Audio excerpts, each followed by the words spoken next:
Finally অনেক দিন পর আমার অনেক দিনের শখের একটা কিচেন ক্যাবিনেট যেটা আমি কাস্টমাইজ করে বানাতে দিয়েছি সেটা রমজানের এই সুন্দরতম সময়ে আমার কাছে এসেছে। হ্যালো ভিউয়ার্স, আসসালামু আলাইকুম। নতুন আরও একটা ভিডিওতে আপনাদের সবাইকে ওয়েলকাম করছি। কেমন আছেন আপনারা সবাই? আশা করছি আল্লাহর রহমতে সবাই খুব ভালো আছেন। আমরা আলহামদুলিল্লাহ ভালো আছি। আমি তো আমার শখের ক্যাবিনেটটা বাসায় অলরেডি নিয়ে এসেছি, সেটা আপনাদের সাথে শেয়ার করলাম। তারপরে গত ভিডিওটা যেখানে শেষ করেছিলাম ঠিক সেখান থেকে আজকে আবারও শুরু করলাম। রমজানের অনেকটা দিন আগে থেকে যেহেতু বাসায় ছিলাম না, মাত্র 2-3 দিন আগে বাসায় এসেছি, যার কারণে এত কাজ জমে গিয়েছিল। গত এই কয়দিন আমি মনে হয় টোটালি রেস্ট নেওয়ার টাইম পাইনি। এত কাজ করেছি, মানে বলে বোঝাতে পারবো না কি পরিমাণ একটার পর একটা কাজের উপর আমি আছি। আসলে এত তাড়াতাড়ি রমজান চলে আসবে, তারপর এতগুলা কাজ আমার জমে আছে, এই জিনিসগুলো না আমি খেয়ালই করতে পারিনি। এটা খেয়াল না করতে পারারও একটা কারণ আছে, সেটা হচ্ছে জানুয়ারি পুরো মাসটা আমার নতুন বাসা গোছাতে চলে গিয়েছে, যার কারণে আমি এতটা তখনও কাজে ব্যস্ত ছিলাম। এগুলার পরেও আবারও যে এত কাজ জমে যাবে এটা আসলে আমি বুঝতে পারিনি। যাই হোক, বাসায় তো অনেক দিন পরে এসেছি, অনেক কাপড় চোপড় জমেছে। আর জোহানের বাবা মাঝখানের সেই 15 দিন যতগুলা কাপড় পরেছে প্রত্যেকটা কাপড় পরে এসে জাস্ট ঝুড়িতে রেখে দিয়েছে, একটাও ধুইনি। যার কারণে আমার মানে 2-3 দিন করে এক দিন একটা করে ধুয়ে সবগুলা শেষ করা লেগেছে। তো সব কাপড় চোপড় অনেকটা ধুয়ে ফেলেছি, তারপরে শাওয়ার নিয়েছি। তারপরে ভাবলাম বাসার যে কার্পেটটা আছে সেটা একটু ওয়াশ করে ফেলি। যেহেতু রমজান চলে এসেছে, তো একটু কি বলবো, পরিষ্কার পরিচ্ছন্নতার কাজগুলো তো করতেই হয়, যতটুকু পেরেছি। এর আগের ভিডিওতে তো দেখিয়েছি। আবার আরও বেশ কিছু এইটা সেটা অনেকগুলা কাজ আসলে চোখে পড়ছে, যেটাই চোখে পড়ছে সেটাই করছি, এরকমই চলছে আর কি। কোনো রুটিন মাফিক কোনো কিছুই চলছে না, যখন যেটা পারছি সেটাই করছি। এনিওয়েজ, এখানে আমি বেশ কিছু পেঁয়াজ কুচি করে বেশি করে আর কি কুচি করে তারপর বক্সে ভরে রাখছি। এটা নর্মাল ফ্রিজে রাখবো অন্তত 2 দিন বা 3 দিন। কোনো রকম রান্নাবান্নার সময় পেঁয়াজ কাটা নিয়ে চিন্তা করতে হবে না।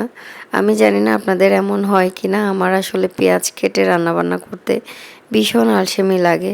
পেঁয়াজ রসুন এগুলো কাটাকুটি করে রেডি করাটাই খুবই ঝামেলার মনে হয়। যাই হোক, এদিকে আমি একটু বুট কি বলবো এটা ডাল ভিজাতে দিয়েছি, তারপরে কিছু গরুর মাংস ভিজাতে দিয়েছি যেগুলো একদম সলিড পিস, ওগুলা দিয়ে আমি একটু কাবাব বানাবো। তারপর এখানে পেঁয়াজুর প্রিমিক্স রেডি করে নিচ্ছি। 3 রকমের ডাল দিয়েছি, তারপর সবগুলা ডাল একসাথে করে আমি একটু টেলে নিয়েছি, সুন্দর একটা ঘ্রাণ আসছিল। তারপর এগুলা আমি সুন্দর করে ব্লেন্ডারে দিয়ে ব্লেন্ড করে নিয়েছি। একদম গুঁড়া করে ফেলিনি, একটু গোটা করে রেখেছি, যেন পেঁয়াজটা বানালে এটা একটু খুব সুন্দর মচমচে হয়। এরকম একটু গোটা করে রাখলে, আধা ভাঙা করে রাখলে আর কি। যাই হোক, তারপরে একটা পার্সেল আপনাদের সাথে এখন শেয়ার করব। আমার ভিডিওটা যারা এ পর্যন্ত দেখছেন, এখনও দেখে যাচ্ছেন, যদি একটা লাইক দিয়ে না থাকেন তাহলে প্লিজ একটা লাইক দিয়ে দিবেন ভিডিওতে। আপনি যদি আজকে আমাকে প্রথম দেখে থাকেন, আমার ভিডিওর কোনো একটা অংশ যদি আপনার কাছে ভালো লাগে, যদি আমার ভিডিও আরও দেখতে চান, তাহলে বলবো চাইলে আমার চ্যানেলটা সাবস্ক্রাইব করে রাখতে পারেন। সাবস্ক্রাইব করে পাশে থাকা বেল বাটনটা অন করে দিবেন। সেক্ষেত্রে আমি যখনই ভিডিও আপলোড করব আপনার কাছে নোটিফিকেশন চলে যাবে, আপনি আপনার সময় মতো আমার ভিডিও দেখে নিতে পারবেন। এই সবগুলা কাজ করে আমাকে যারা সামনে এগিয়ে যেতে হেল্প করছেন, আপনাদের সবাইকে আমার মন থেকে অনেক কৃতজ্ঞতা। রমজানের এই ব্যস্ততম সময়গুলোতে আসলে টাইমলি ভিডিও আপলোড করতে পারছি না, অনেকগুলো ভিডিও জমা হয়ে গিয়েছে, কিন্তু এডিট করে ভয়েস দিয়ে তারপর যে আপলোড করব সেই সময় সুযোগটুকু পাচ্ছি না। তো আজকে একটু লেট করে হলেও আপনাদের সামনে এই ভিডিওটা নিয়ে এসেছি। নেক্সট যত ভিডিও আসবে ইনশাল্লাহ আপনাদের কাছে ভালো লাগবে। অনেক অনেক ঘর সাজানোর ভিডিও থাকবে, অনেক কেনাকাটা থাকবে, তারপর ঈদের অনেক গিফট কেনাকাটা আছে। সব কিছু মিলিয়ে সামনের ভ্লগগুলো আশা করছি আপনাদের কাছে অনেক বেশি ভালো লাগবে। তো সেগুলো দেখার জন্য অবশ্যই সাবস্ক্রাইব করে রাখবেন। যাই হোক, এখানে আমি আমার পার্সেলটা ওপেন করে ফেলেছি। আমি এটা একটা ক্রাফটেড একটা অনলাইন পেজ থেকে কিনেছি, যারা ক্রাফটের কাজ করে এরকম। এগুলো হচ্ছে ম্যাক্রেমের যেই ওয়াল হ্যাঙ্গিং বলে এগুলাকে। তো আমি আসলে সবগুলোর নামও জানি না, এই যে ছোট ছোট এই জিনিসগুলোর নামও জানি না, বাট বড় যেটা আছে সেটা হচ্ছে ম্যাক্রেমের ওয়াল হ্যাঙ্গার বলে এটাকে। এই যে এটা আমার অনেক দিনের নেওয়ার শখ ছিল। তো দেখলাম অনেক জায়গায় 800 টাকা, 850 টাকা, অনেক জায়গায় 900 টাকা, আর বড় বড় পেজগুলোতে তো আরও প্রাইস অনেক বেশি। তো এটা একটা পেজ থেকে নিয়েছি, যেখানে 3টা জিনিসের একটা কম্বো অফার দিচ্ছিল ওনারা, 3টা মিলেই 1000 টাকা নিয়েছে। তো আমি সিঙ্গেল এই জিনিসটা না নিয়ে যখন 3টাই পেয়েছি, তো 3টা একসাথে 1000 টাকা দিয়ে নিয়েছি। খুব কম বাজেটে আমার কাছে মনে হয়েছে এটা ঘর সাজানোর জন্য খুব সুন্দর একটা জিনিস আসলে আমি নিয়েছি। এই যে এটাতে হচ্ছে একটা টব রেখে তারপর ঝুলিয়ে দেওয়া যাবে, তারপর এটাতেও একটা টব রাখা যাবে, বাট এক একটা এক এক সাইজের রাখতে হবে, যেটাতে যেই সাইজ দরকার। এই যে আমি দেখাচ্ছি এটার ভিতরে টবটা রাখতে হবে। চাইলে আপনারা মানি প্লান্টও রেখে এটা ঝুলিয়ে রাখতে পারেন, খুব সুন্দর লাগবে। আমি তো অলরেডি সাজিয়ে ফেলেছি আমার বাসা, নিশ্চয়ই নেক্সট ভিডিওতে আপনাদের সাথে শেয়ার করব। যাই হোক, এই ছিল আমার ঘর সাজানোর জন্য খুবই কম বাজেটে সুন্দর কিছু জিনিস। তারপরে হচ্ছে এখানে বাসার কাজের তো শেষ নেই, আর মনে হচ্ছে 2 দিন পর পরই ডিম আনা লাগতেছে বাজার থেকে। আমি আসলে 1 ডজনের বেশি ডিম না আনার জন্য বলি জোহানের বাবাকে, কারণ ডিম যখন আমার বাইরে রাখতে হয় আমার কাছে মনে হয় খুব ঝামেলার ব্যাপার। ডিম রাখার জন্য আমার 2টা আসলে অর্গানাইজার বক্স আছে, তারপরেও আমি ওগুলা তুলে রেখেছি। ডিম আমার বাইরে রাখতে ভালো লাগে না, খুব একটা জায়গাও নেই, তো জাস্ট ফ্রিজে আর কি রাখি। তো এখানে আমি ওই দিন আবার জোহানের বাবা বেশ কিছু কাঁচা বাজার করেছে। বেশি একটা কাঁচা বাজার করেনি, ওই দিন যেতে বলেছিলাম যাত্রাবাড়ির যে একেবারে আড়ত যেটা আছে কাঁচা বাজারের আড়ত, ওখানে গেলে অনেক অনেক ফ্রেশ আর বিভিন্ন ধরনের মাছ পাওয়া যায় বা আরও অনেক কিছু পাওয়া যায়। তো সেখানে যাওয়ার টাইম ছিল না ওর, যার কারণে এখানে আমাদের পাশের একটা বাজারে গিয়েছে। তো ওখানে যেয়ে তেমন একটা মাছ পাইনি, 2-একটা পেয়েছে।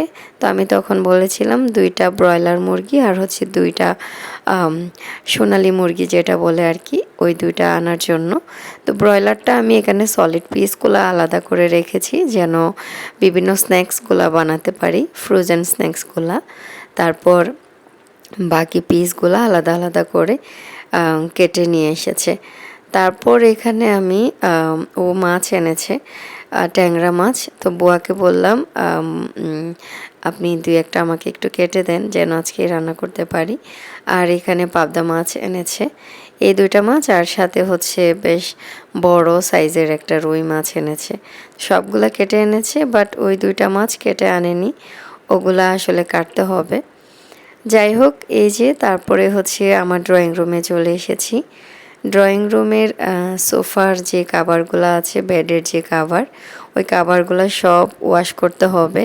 অনেক দিন হয়ে গিয়েছে এগুলো ওয়াশ করা হয় না। আর আমার সোফাগুলা এই কাভারগুলা পরিয়ে রাখাতে একই রকম মানে সারা বছর জুড়ে দেখতে দেখতে না একঘেয়েমি চলে এসেছে। আমি সেজন্য সবগুলা কাভার খুলে ফেলেছি, এগুলো এখন ওয়াশ করতে দিব। আর কাভার ছাড়া কি বলবো, সোফাটা দেখতে এখন আমার কাছে একটু ভালো লাগছে। নতুন কাভার আসলে বানাতে হবে, তো বানানো হচ্ছিল না। দেখা যাক নেক্সট ইনশাল্লাহ সুন্দর একটা কাভার বানিয়ে নেব, যেন মাঝে মাঝে চেঞ্জ করতে পারি। তারপরে এখন হচ্ছে ওই যে কাবাব বানানোর জন্য আমি ডাল, তারপর হচ্ছে বিফ, এগুলো ভিজাতে দিয়েছিলাম, সেগুলাই আমি এখন হচ্ছে কাবাবটা প্রায় বানিয়েই ফেলেছি। এখন জাস্ট আমি ব্রেড ক্রাম্বের মধ্যে একটু কোটিং করে নিচ্ছি। মাঝখানে আমি ডাল দিয়ে তারপর হচ্ছে বিফগুলা দিয়ে এবং মশলাপাতি যা লাগে এগুলো দিয়ে প্রেসার কুকারে দিয়ে ভালো করে সিদ্ধ করে নিয়েছিলাম মাংসটা আর ডালটা।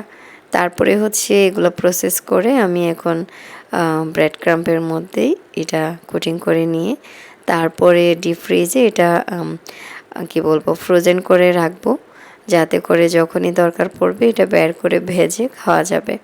আমি আসলে রমজানের আগে এই ধরনের কাজগুলো সচরাচর করে ফেলি, কিন্তু এবারে যেহেতু বাসায় ছিলাম না, যার কারণে অনেক অনেক কাজ আমার এই রোজা রেখে একটা একটা করে করতে হচ্ছে আর কি।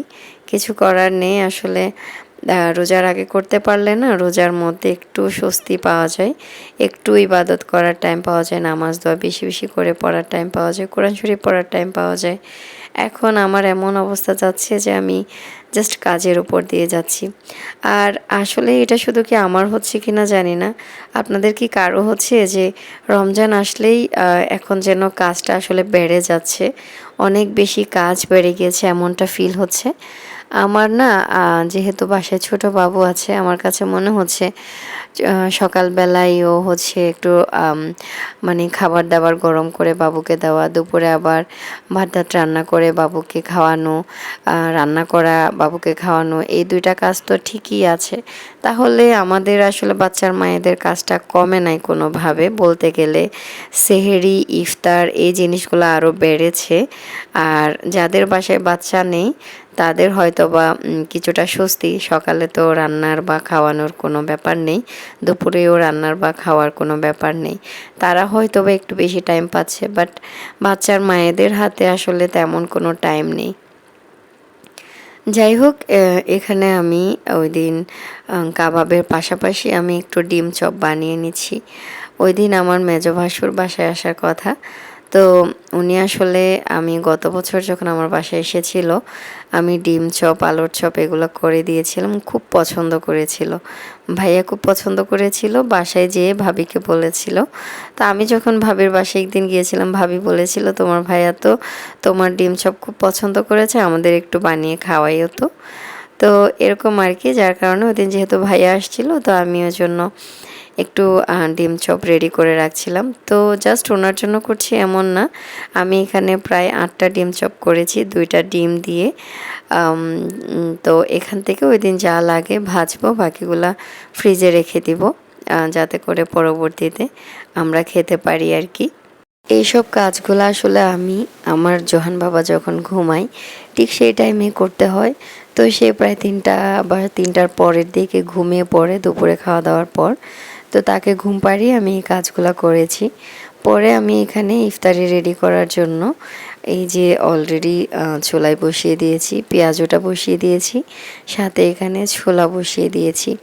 আর কোনো কিছু ভিডিও করতে পারিনি, কারণ আমার না খুবই তাড়াহুড়া পড়ে গিয়েছিল। আর তাছাড়া আমি একটা দিনও ইফতারি রেডি করা ভিডিও করতে পারি না। আমার কাছে মনে হয় ওই সময়টা খুবই তাড়াহুড়ার একটা সময়, ওই সময়ে ভিডিও অন করে পারফেক্টলি একটা ভিডিও নেওয়া আসলে খুবই টাফ ব্যাপার। তো আমি পেঁয়াজও করেছি, তারপর চিকেন ফ্রাই করেছি, তারপর ডিম চপ করেছি, তারপর দই চিড়া করেছিলাম, তারপর এখানে একটু চুটকি সেমাই সেটা করেছিলাম। তারপর জোহানের বাবা হচ্ছে আসার সময় জিলাপি নিয়ে এসেছে, বেগুনি আরও আলুর চপ কী জানি নিয়ে এসেছিল ভাজা পোড়া। তারপরে হচ্ছে হালিম নিয়ে এসেছিল, হালিমের সাথে খাওয়ার জন্য নান রুটিও নিয়ে এসেছিল। এই তো শরবতও বানিয়েছিলাম, আমি আসলে খাওয়ার পরে আপনাদের সাথে একটু ভিডিও করে শেয়ার করেছি আর কি। তারপরে এখানে আমি রাতের বেলা সেহরির জন্য রান্নাবান্না করে নিয়েছি। আমি একটু এখানে ইলিশ মাছ ভুনা করেছি, তারপর বিচি বিচি দিয়ে মানে শিমের বিচি দিয়ে সবজি রান্না করেছি, যেটাকে চিটংয়ের বাসায় খাইসা বলি আমরা। তারপরে এখানে পাবদা মাছ টমেটো দিয়ে একটু ঝোল ঝোল করে অল্প একটু ঝোল দিয়ে রান্না করেছি, কোনো ঝোল ছিল না, জাস্ট সবজিটা ছিল। যাই হোক, তারপরে আরও একটা রান্না করছি, সেটা হচ্ছে মুরগিটাও রান্না করে নিয়েছি। এই তো ছিল আমার সেদিন সেহরির জন্য আয়োজন। এগুলা ভাইয়া ছিল ওই দিন রাতে, তো আমরা সবাই মিলে সেহরিতে এগুলাই খেয়েছি আর কি। তো আমি সেহরিতে একটু সুন্দর করে টেবিলটা ডেকোরেশন করে নিয়েছিলাম যেন দেখতে ভালো লাগে। তো এই ছিল আমার আজকের ভিডিও। নিশ্চয়ই আপনাদের কাছে শেষ পর্যন্ত যারা আমার সাথে ছিলেন ভিডিও ভালো লেগেছে। অনেকের কমেন্ট পড়ব করে আসলে কোনো ভিডিওতেই আমার কমেন্ট পড়া হচ্ছে না, কারণ ভিডিওগুলো এমনভাবে মেক করা যে ভিডিও রিলেটেড কথা বলতে গেলে কমেন্ট আর পড়া হয় না। নিশ্চয়ই নেক্সট ভিডিওতেই কোনো না কোনো আপুর কমেন্ট পড়ব। যদি চান আমি নেক্সট ভিডিওতে আপনার কমেন্ট পড়ি, এই ভিডিওতেই কমেন্ট করে আমাকে জানাতে পারেন। যাই হোক, নেক্সট ভিডিওতে আবারও দেখা হবে, আবারও কথা হবে। Till then take care and thanks for watching this video. আল্লাহ হাফেজ।